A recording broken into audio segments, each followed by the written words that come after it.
अस्सलाम वालेकुम स्टूडेंट्स, मैं हूं आपका अपना mentor Mohammad Bilal. Now I would like to discuss about bills of exchange specially on the behalf of two parties. इससे पहले एक वीडियो में मैं बता चुका हूं कि बिल्स ऑफ एक्सचेंज होता क्या है और उसमें कौन कौन सी पार्टीज़ डिस्कस होती हैं। और पार्टीज़ के बाद आज हम इसकी फ़र्स्ट प्रॉब्लम करने जा रहे हैं, जिसमें सबसे पहले मैंने ये दो बुक्स ऑलरेडी जनरेट की हुई हैं। पहले तो आप मेरी बात को सुनेंगे गौर से। मैंने पार्टीज़ में बताया था कि एक होता है ड्रॉअर और सेकंड होती है ड्राई।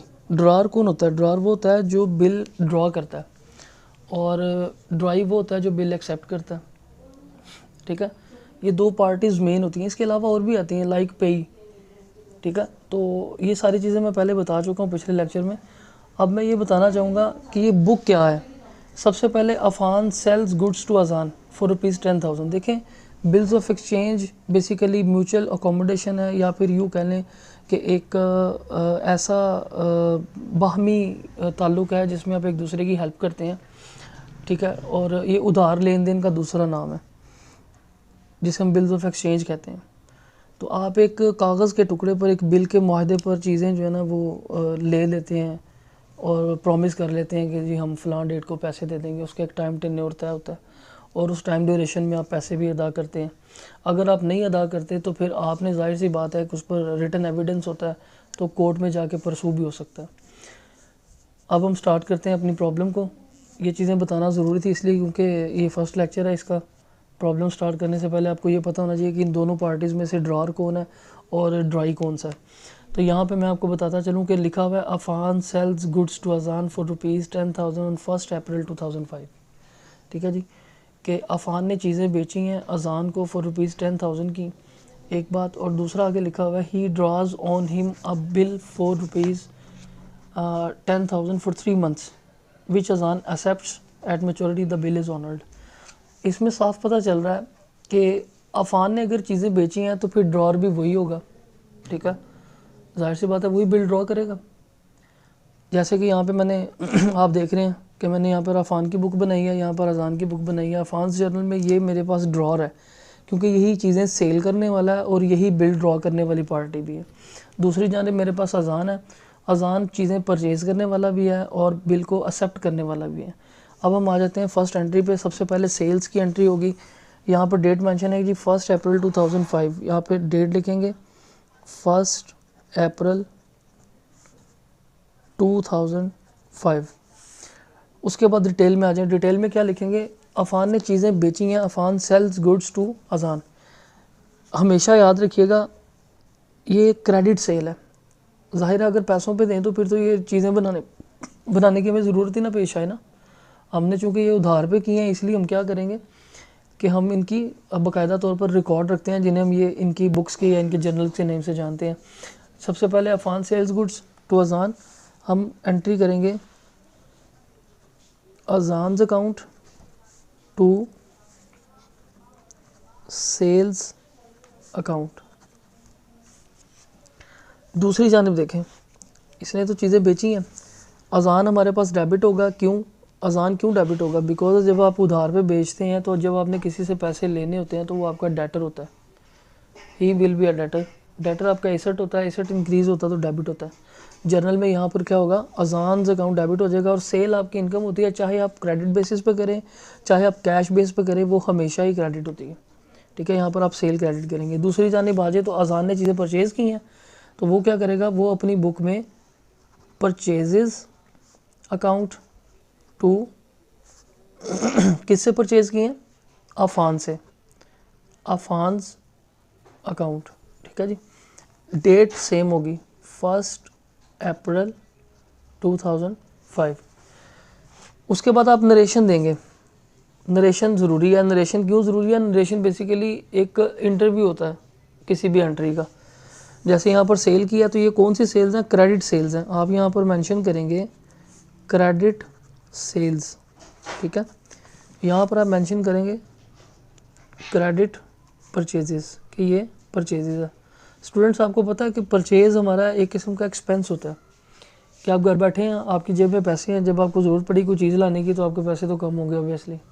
ठीक है, तो आप परचेजेस करने चले जाते हैं, वो आपका एक्सपेंस होता है, इंक्रीज़ हुआ सो डेबिट हो गया। और फिर अफ़ान की बात करेंगे। अफ़ान क्यों क्रेडिट है? अफ़ान इसलिए क्रेडिट है बिकॉज़ आपने अफ़ान से चीज़ें परचेज़ की हैं, आपने उसके पैसे देने हैं। जब आपने किसी के पैसे देने हो so he would be your creditor, वो आपका क्रेडिटर होता है, ठीक है। तो क्रेडिटर मींस लाइबिलिटी है। सो यहाँ पे आपकी लाइबिलिटी इंक्रीज़ हो रही है। जब आपकी लाइबिलिटी इंक्रीज़ होगी तो वो ऑटोमेटिकली क्रेडिट होगी according the rules of debit and credit. ये हमारे पास फर्स्ट एंट्री। सेकंड पे वो कह रहा है जी कि he draws to him a bill. अब उसने बिल ड्रॉ किया है, विच अजान accept the bill. Bill draw करने की एंट्री, सेकंड एंट्री होगी वो बिल ड्रॉ करने की होगी। ये सारा कुछ सेम डेट पे हो रहा है, ठीक है।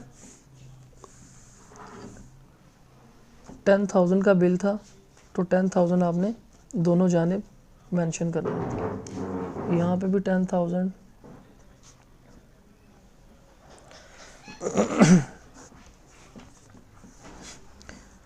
बिल ड्रॉ करने की एंट्री होती है बिल रिसीवेबल अकाउंट टू अजान अकाउंट।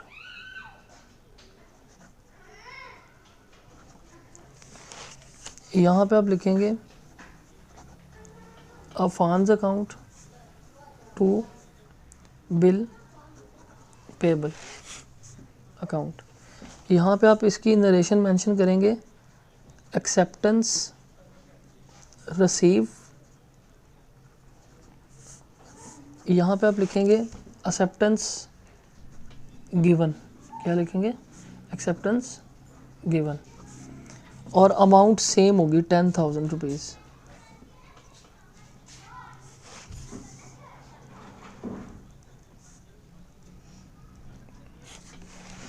अब मैं आपको बता दूं, यहाँ पर आप देखें कि अजान आपने डेबिट किया हुआ है क्योंकि वो आपका डेटर है। जब अजान ने आपको एक बिल साइन करके दे दिया कि जी मैं पैसे दे दूंगा फ़लाँ डेट को, जो आपके दरमियान एग्रीमेंट हो गया, जब बिल साइन करके दे दिया तो बिल रिसीवेबल आपके पास है। वो रिसीवेबल मीन कि आपने वो बिल अब लेना है, वो आपका एसेट है।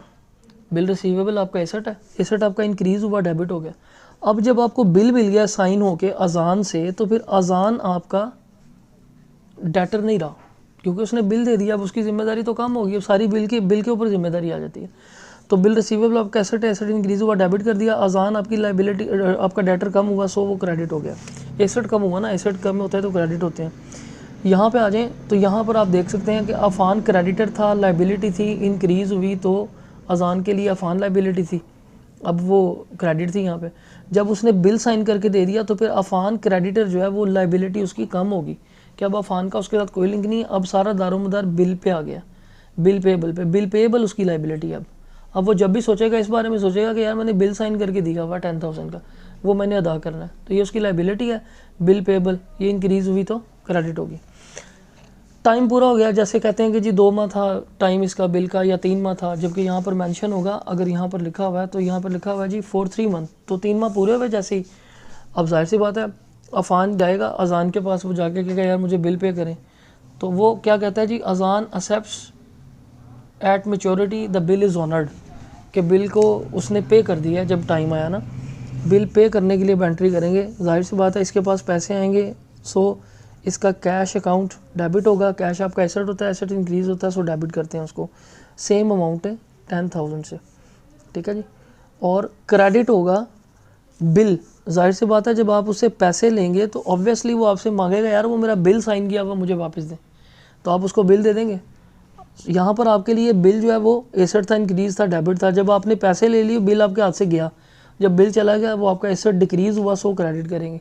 और दूसरी जानिब आपका कैश भी एसेट है, वो जब आपके पास पैसे आएंगे कैश एसेट आपका इंक्रीज़ हुआ, वो डेबिट है, ठीक है जी। अब यहाँ पे आप लिखेंगे कैश रिसीव्ड, ठीक है, या एक्सेप्टेंस रिसीव्ड इन कैश, ये भी लिख सकते हैं आप। दूसरी जानिब आप लिखेंगे यहाँ पर बिल पे बिल लाइबिलिटी थी, उसकी लाइबिलिटी थी तो कम होगी ना, लाइबिलिटी जब कम होती है तो वो डेबिट हो जाती है। बिल पेबल अकाउंट डेबिट हो गया 2।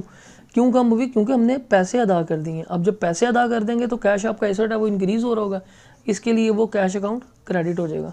बिकॉज ये एक्सेप्टेंस, आप नरेशन इसकी लिखेंगे एक्सेप्टेंस गिवन इन कैश, कि आपने जो एक्सेप्टेंस दी थी वो पैसों की सूरत में पे कर दिया। अमाउंट कितनी होगी? सेम 10,000। स्टूडेंट्स ये इसका परफॉर्मा है और ये हमारी फर्स्ट प्रॉब्लम है, ये मैं यहाँ पे मेंशन कर रहा हूँ, ठीक है।